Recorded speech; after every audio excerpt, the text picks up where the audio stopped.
Magandang umaga! Kumusta po? Narito po ulit ang update natin para sa lagay ng ating panahon.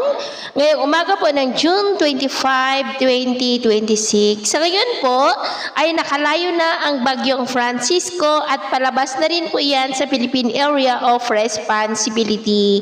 Habagat ang umiiral ngayon sa malaking bahagi ng bansa na hinahatak po ng bagyong Francisco at Higos. Ang bagyong Higos ay hindi naman po yan banta sa ating bansa at kumikilos na rin pataas. Kung papasok po yan ay tatawagin sa local name na Gardo. Samantala, may isa pang LPA na nasa malayong silangan, about 5,510 km east ng Mindanao, at kung hindi po yan malusaw ay kikilos pa north, northwestward, at posible rin yan na maging bagyo at hindi inaalis ang posibilidad na papasok yan sa ating area of responsibility after 1 week. Posible na magtatagal yan sa karagatan habang unti-unti na lumalakas habang papalapit po dito sa atin, ngunit hindi naman nakitaan na tatama sa ating kalupaan.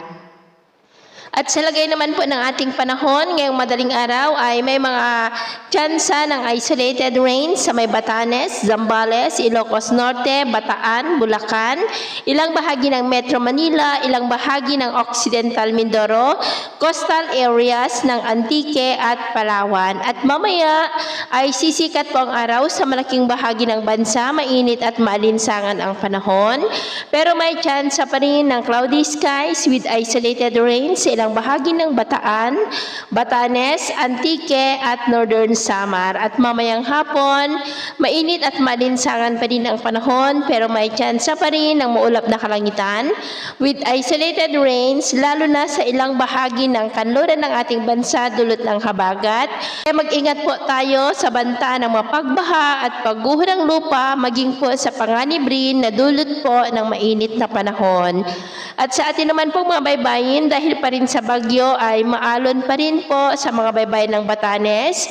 Kaya hanggat maaari ay iwasan na muna natin ang papalaot dyan para mas makaiwas sa mga sakunang pangkaragatan. So ito ang latest update natin sa araw na ito. Ako po muli si James na nagsasabing sa kahit na pagsubok po na darating sa ating buhay, huwag na huwag po tayong mawawalan ng pag-asa. Thank you and God bless!